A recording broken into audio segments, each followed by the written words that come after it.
Greetings, weary wanderer, and welcome back to Lonely TTRPG, the solo actual play and review podcast. This week, we are playing Pilgrimage of the Sun Guard by Amanda P.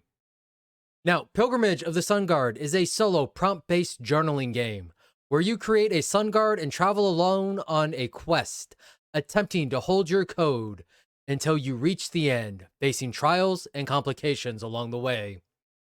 You were the last sun guard. Will you take up the mantle and ride the ancient roads? Upon a great mesa, a crumbling keep emblazoned with fading symbols of a many-rayed sun. The spinnerets were once blazing gold, a proud embodiment of a great order now fallen into days of lesser influence. The halls once echoed with the laughter of men at arms, the declarations of solar scholars, the warmth of many hearts that now sit bereft of heat and tinder. The empire, before it eroded like a slowly aging ruin, was full of such orderly halls, and the stories of the realm echoed with their warriors and scholars' great feats. You are one of the last vouchsafed members of a great order, though you have only known it in its later days. The Empire's chaotic disillusion, a distant memory from your childhood. A strange messenger has arrived, calling the Sun Guard to ride the ancient roads, and you are the only one fit enough to follow the quest wherever it may lead. So, for gameplay, this is a game about going on a quest and doing great deeds before winter comes. It's about attempting to act virtuously despite temptations to violate your code. The game is about learning from mistakes, not sinking into despair. You are going to need 2d6, 1d8, 1d4, a piece of paper, a writing instrument, and some background music to help frame a quest of great deeds. While questing, you will visit places, experience challenges, and spend resources to address those challenges. Your resources are might, which is your strength and agility; guile, your cleverness and social intelligence; honor, your perceived trustworthiness; and time, the weeks that the roads are passable. As you travel, you will attempt to earn deeds of renown. Deeds are short phrases that describe your actions to resolve specific prompts. They demonstrate your prowess, and you will want to gain as many as possible on your pilgrimage. So the way play works is you're going to go to the location listed in the book and spend one time. Then you're going to roll 2d6, add up the dice, and that is going to be your first prompt. Read the prompt, follow the directions. At each location, you will roll for 2 prompts unless otherwise directed. If you get the same prompt, go ahead and re-roll. Prompts are based around choices your characters would make on their journey. You will spend and gain resources and earn deeds of renown. A few deed examples might be Cleanser of the Sacred Shrine or Slayer of the Dread Knight. Record these on your character sheet. For each location, you're going to write a brief summary of what happened once everything's all done. Now, when you run out of all resources, including time, your character can choose to end their quest or break their code to regain resources. So, if you run out of resources and you choose to break your code, what you're going to do is you're going to roll 1d6 to determine how you broke your code. After answering that prompt, you're going to roll a d6 and recover that many resources. So, for example, you answer the code prompt and you roll a 4, so you can recover 1 might, 1 time, and 2 guile. At that point, you're just going to return to where you were on the pilgrimage and continue your journey. For the rest of the book, we got character creation, ideas to help spark your character and get into their mindset, some name generators, some descriptor generators, and then your various locations, which we will see most of as we play through. So without further ado, we're going to go ahead and transition into our gameplay. I've already set up my character sheet. So when you're creating your character, you're going to roll 2d6, and that's going to determine how many resources you get. And then you start out with 6 time. So starting at the top, we have to first choose our name. So for the name, if you use the name generator, which we will on this, you are going to roll a d6. You're going to roll 1d6 to select what row you're choosing from, another d6 to select the column, and then a final d6 to select your name. So we're just going to roll 3d6 and just treat them in order. And we got 3, 3, 4. So that first 3 is going to be the second row. That second 3 will be the third column. And the 4 will be our name, which is Florencio. And we're going to go ahead and add our descriptor to that right now. And the descriptor generator, same rules. We're going to roll 3d6, and that will determine row, column, and descriptor. And we got 2, 1, 6. So that 2 is going to be the first row, 1 is going to be the first column, and 6 will be the descriptor, which is valiant. Florencio the Valiant. Not a bad name right there. That sounds like a good knight. Next, we need to choose our background. There are 4 backgrounds in the book: apprentice, romantic, cloistered, and veteran. So we'll just roll 1d4 to determine that. I was kind of leaning towards the veteran, but we're letting fate decide everything here. And instead, I get the apprentice. Now, our background is also going to give us our code, and the apprentice code is to prove oneself to other people through great deeds. And then we're going to select 2 of the listed traits, which is eager, curious, courageous, and immature. So I think I'm going to go with eager and courageous. That seems like they fit well with our valiant tag.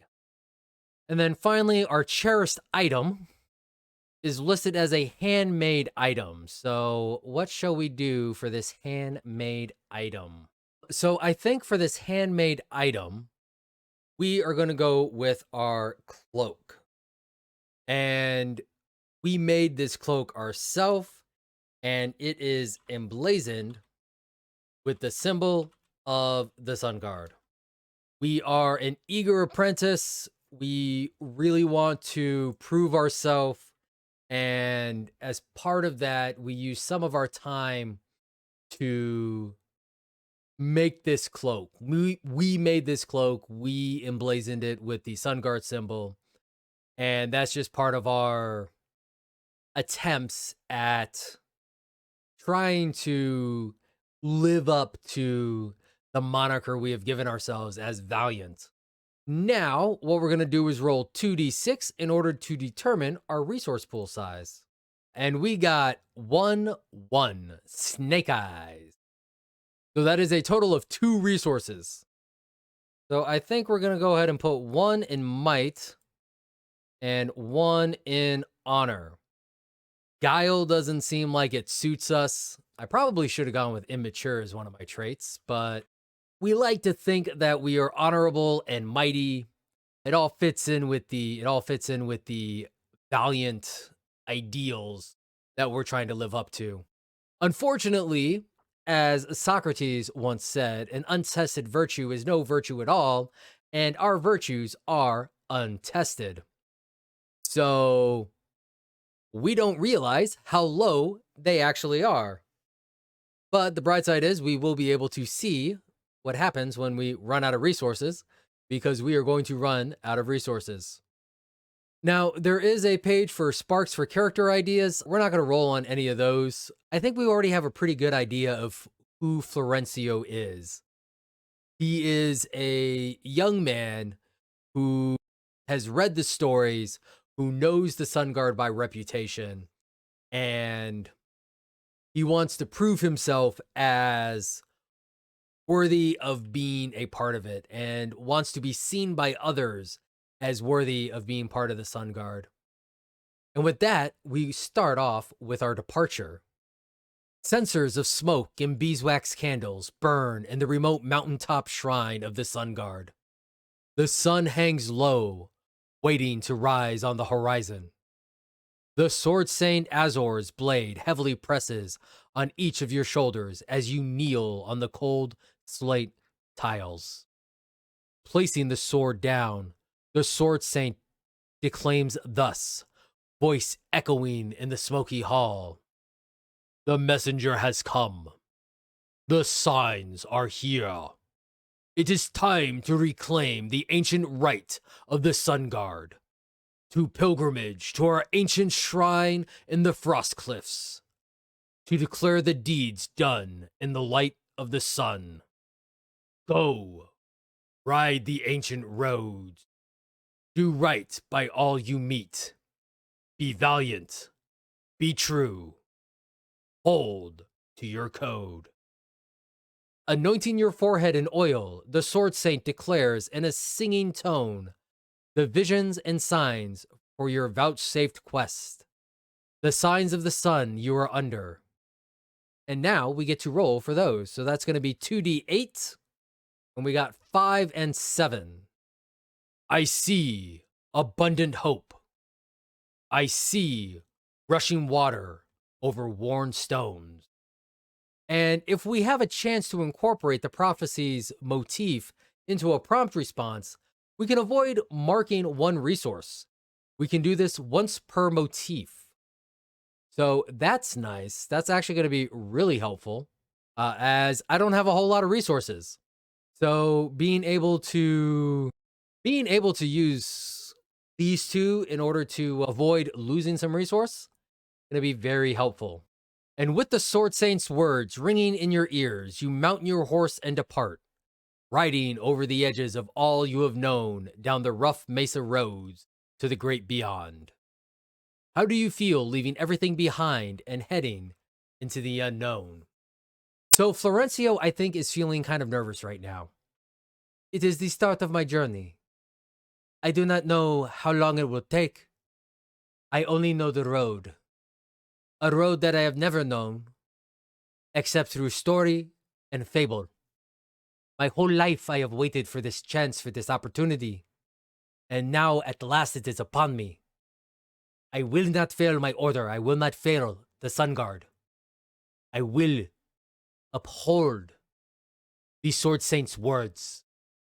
And with that, we are going to arrive at the desert.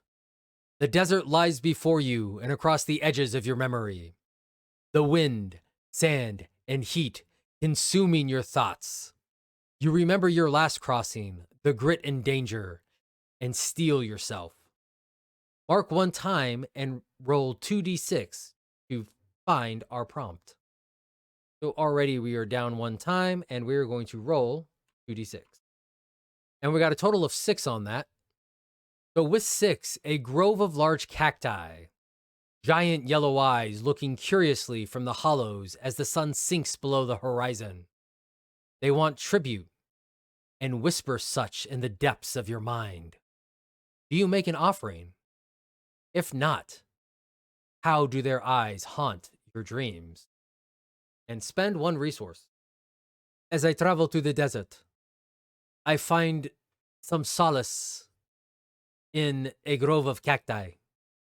As I sat there among their prickly bodies and admire this plant that has learned to live in the harshness of the sun's greatness.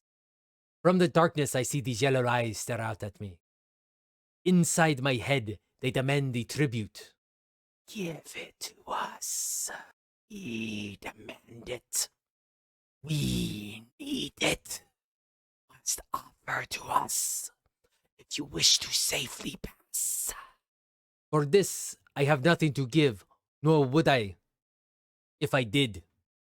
For I am a servant of the light and the sun, that which hides in shadow and darkness. This I cannot support. This I cannot offer tribute to. I may only offer tribute to the sun, to the light. But these creatures, they haunt my dreams. My sleep is fitful and rough. I do not rest well. My progress, it slows. For It is difficult to make good time in the desert, even more so when one does not get enough sleep, when one does not recover from the heat of the day. And I'm going to say that the resource that I lose is time, that these things force me to move more slowly as I attempt to reconcile what the darkness actually hides with my mission. But now we continue our way across the desert, and I get an 8. One evening, you make camp in a shallow ravine out of sight from the road. The innumerable stars shine down on you and your way.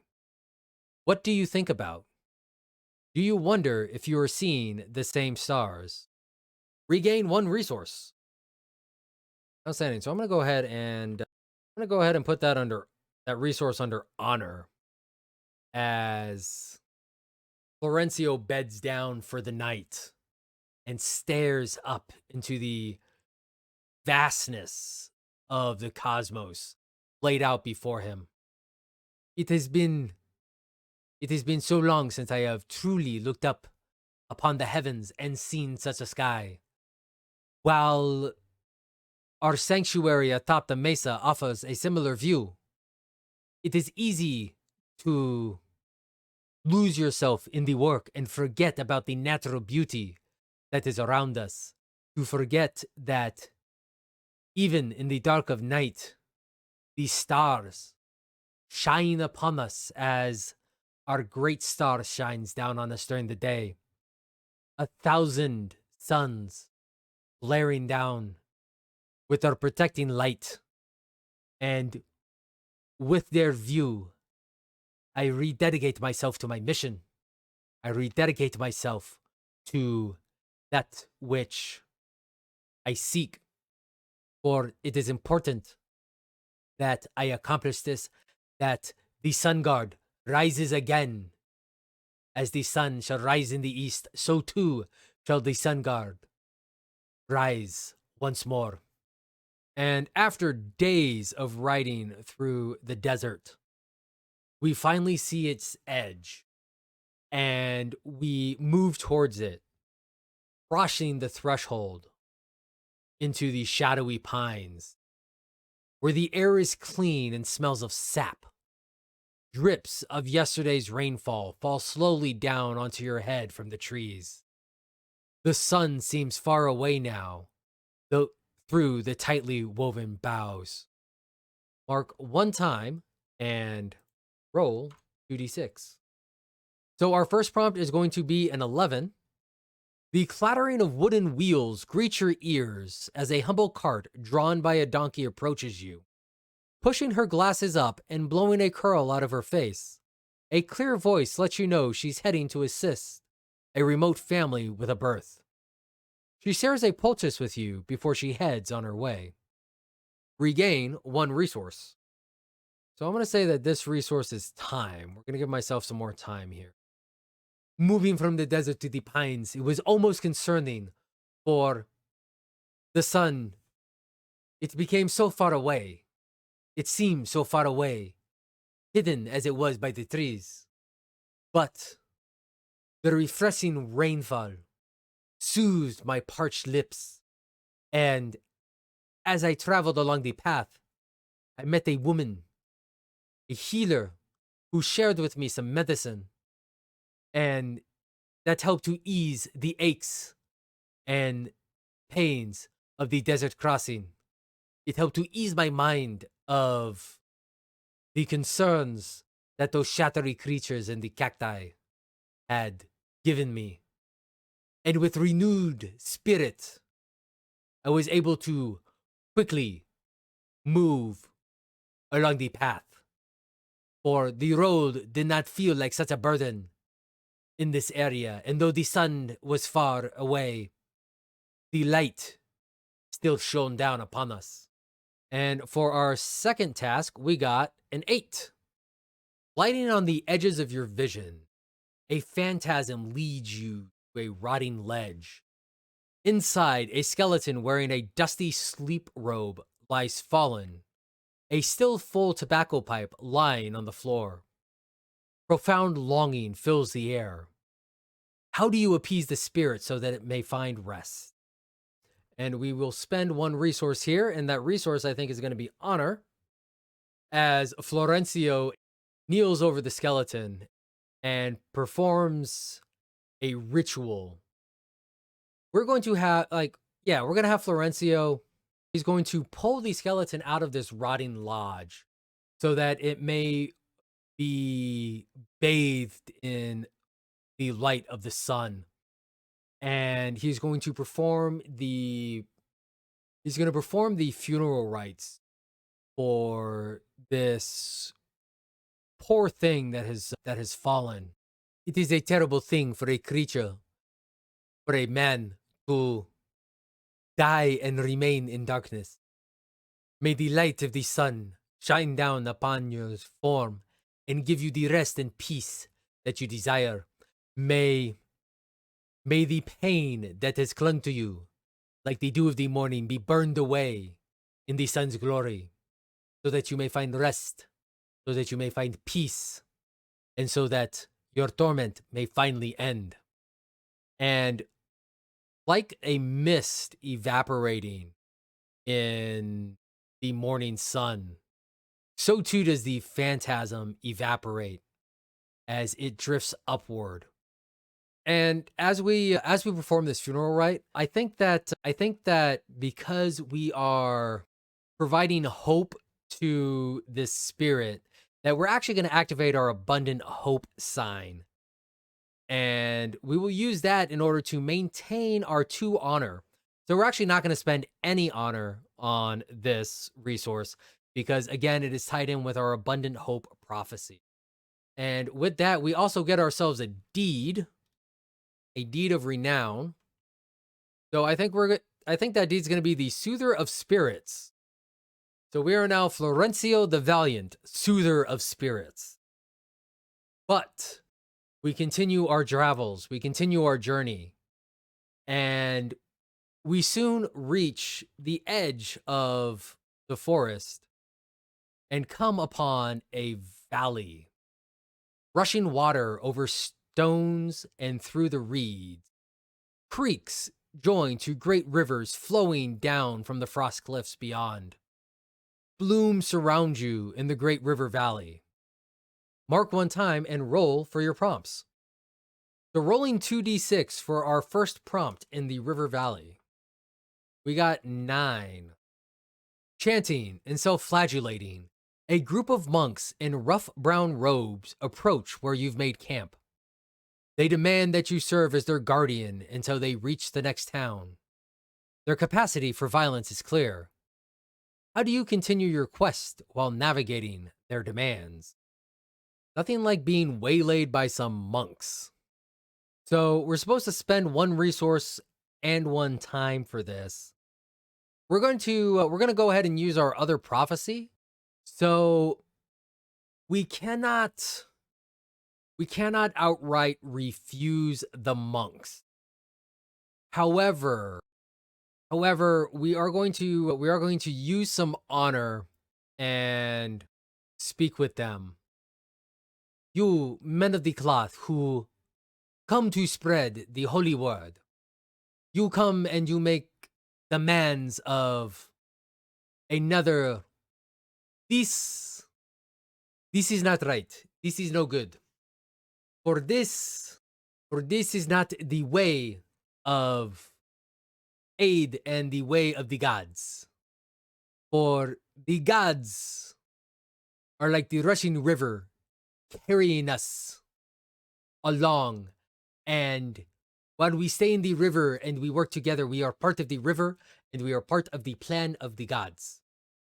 But you, with your demands, you are like the stones who attempt to divert the river and divert its course and divert us away.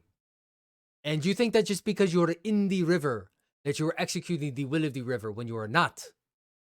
For even the roughest and sharpest stones that live in the river, the gods will eventually smooth, and the gods will change so that these rough edges, so that these proud stones become worn, and the water is able to flow freely about them and over them.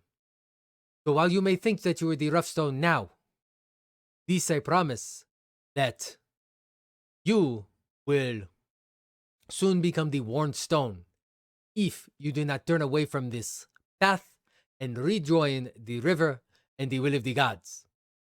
But as a man of honor, I will make sure that nothing happens to you as long as we travel along the same path.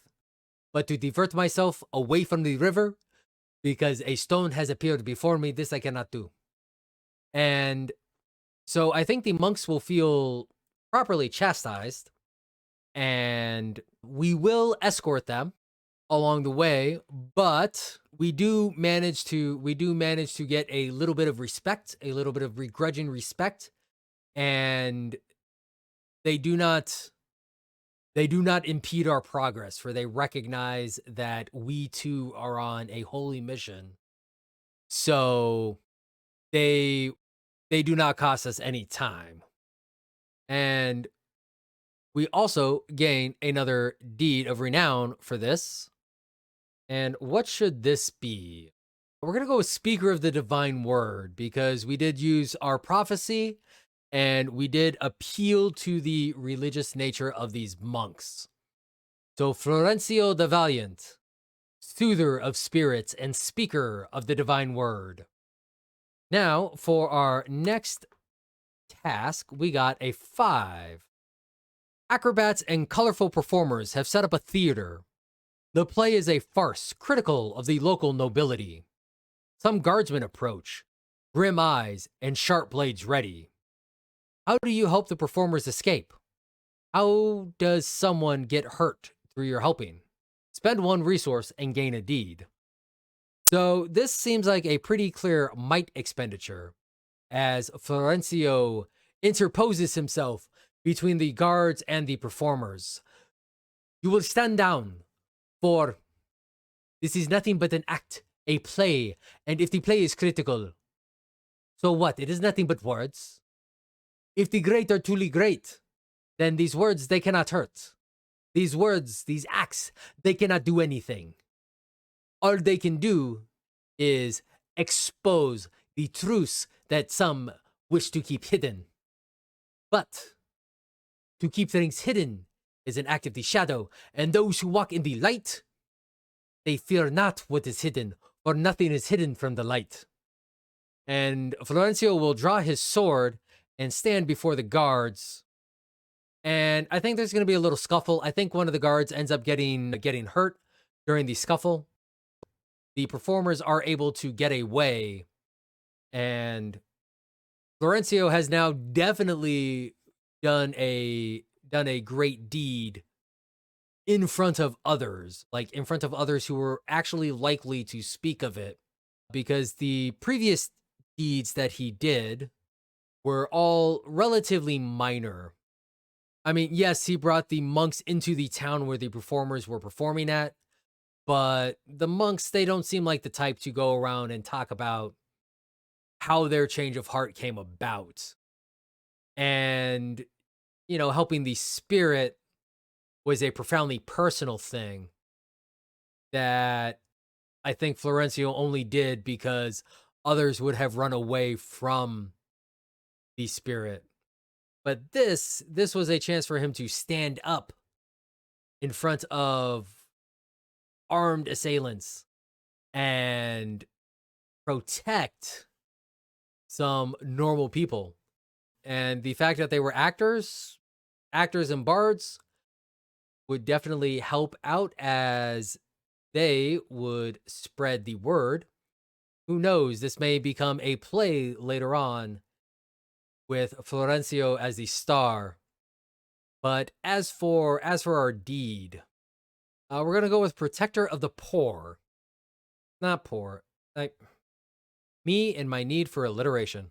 Let's go with Protector of the Oppressed. And that will be our deed of renown. But with that concludes our time in the River Valley. And we once again make our way forward. This village, I'm going to say this village is actually on the edge of the frost cliffs. So, leaving the village, we begin ascending the frost cliffs.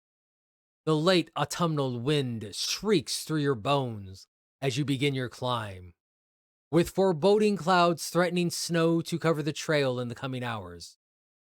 Mark one time and roll for your prompts. So for our first prompt, we're going to get a 9. There is a figure in the ice flows that you see in brief reflections. A weirdling one of power. A bargain is offered. An exchange of power for time. What do you give up in exchange for more time with fair weather? Spend 1 resource, gain 1 time, gain 1 deed. So honestly, with this prompt, I don't think that Florencio would go for it. Making deeds or making deals with strange apparitions, all to avoid the threat of winter. That doesn't feel like the Florencio who we've been playing. So I will spend the resource. I will spend my last honor point, because I think for Florencio it would be a point of honor that he would not accept this deal. I'm not going to take the time, but I will take the deed. So we're going to spend our last honor, and we will add the deed of rejecter of supernatural powers. As I travel through the early phases of the frost cliffs, I see a face. I see something in the ice, and it glares at me with its cold blue eyes. Winter is coming faster than you can imagine. Time. What would you do for more? Would you take more time? Come now. It is but a simple offer. Trade with me something of value. I shall give you 1 more week before cold. But this offer I cannot take. For the supernatural powers, no one can change the course, the sun. No one can change the power of the sun. And for this creature to claim that it holds the ability to do such a thing, no. I reject this offer. I reject this promise of power, promise of time. I will make it. I will make it in time, and I will make it upon my own merits, not through the aid of those who claim authority over the sun's powers. Now, rolling for our next task, we got an 11. Outstanding. So, Rough Hewn is the mountain hermit's humble home, where he offers you shelter, asking only for recent news of the road. What story do you share with him? And regain 1 resource. So, I think for this resource, I will regain some more honor as I sit with this hermit. And news of the road. I mean, Florencio has plenty of news of the road. He's had quite the adventure. And I think as he and the hermit are talking, that he would share most of these stories. That the road, it is not as dangerous as it was. For the spirits, for some of the spirits that have haunted the desert, they have been put to rest. Those who would seek to waylay and impress others into service for protection, they have been dealt with. The guards, the local guards who attempt to exert absolute authority over thoughts and opinions, have been dealt with. The roads, they are much better from the people aspect. Though what you need to be careful of, my friend, is that the supernatural, they They are bound. They hide in the ice. They hide in the shadows. These supernatural powers, they hide in way too many places, and it is not good. This this is not good. So be sure to keep yourself to the light. For those who walk in the light have been learning their lessons and have been becoming better people. And after his night with the hermit, he leaves the humble house and finally finds, carved into the mountain, a set of endless stairs. Up and up, carved into the mountain face, thousands and thousands of stairs going around the mountain to the long, abandoned hollowed halls of the Sun Guard. At the bottom of these steps, a warrior's encampment of the cruel, dread arbiters of will, a militant order of grim renown. Mark one time and roll 1d6 to find your way to the steps and through the perilous danger. Respond to the prompt and move on. Oh no. Oh no, I was so close. I was so close, and I may be tripping at the finish line. 4, what does 4 do for me? You manage to find a caravan that leads up, hopefully a secret way, up the great precipice. How long are you in the caravan? Do you lose your way? Roll a d6, 1 to 3, you become lost. 4 to 6, you do not. On high, yes! That was a 5, we do not become lost. When the Guardian asks you if you are worthy, do you tell the truth of your corruption? How do you convince the statue to let you pass unimpeded? Spend 1 resource, 2 if you got lost for a time, and gain a deed. So the resource we will spend is our honor. Luckily, we got some of that back after talking with the hermit. So we travel with this caravan for several days, blending in to get past the encampment. Finally, we make our way to the stairs, where the statue guards it. Halt before any may ascend to the temple of the Sun Guard. You must declare your worth. During your travels, were you true to your code? Did you maintain your honor? Did you find any corruption in your heart and soul along the travel? And Florencio can honestly answer that he did not. There is no corruption in my heart, for I have maintained my vows, I have maintained my code, I have fulfilled the signs of the prophecy that the Sword Saint revealed to me before my journey. Though there were times when it was close, I managed to overcome and not fall, and not be tempted, and not fall into the corruption.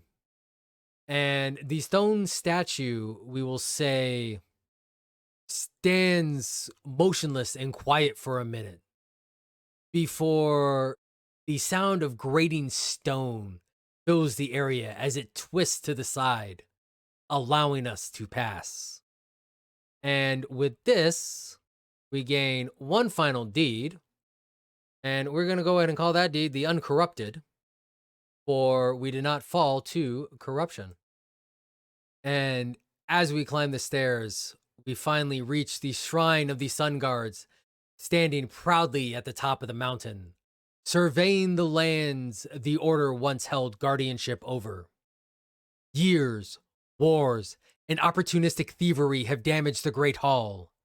Stained glass and timbers stand resolute, but broken in many places. Some of the upper chambers have collapsed, where warriors once prayed for guidance and restoration. As you look over the horizon, the sun gleams over the frost cliffs and across the valley below. With the mesa where your companions dwell, distant but visible upon this new day. A young voice calls to you, with weary wisdom beyond its years. Pilgrim, do you come to offer your deeds? Let us regard your countenance. It is time for the judgment. As you make your way inside the fallen, rotting hall of your order, the rising sun shines through the broken stained glass, illuminating colorful patterns on the worn rugs that cover the stone tile floors. A brisk wind chills you to the bone. You hear music, though there are no players, and see upon either side of you a procession of spirits, old and young, your brethren who have quested the pilgrimage road before you. Their faces are encouraging as you make your way down the long path to the sanctum and the last guardian.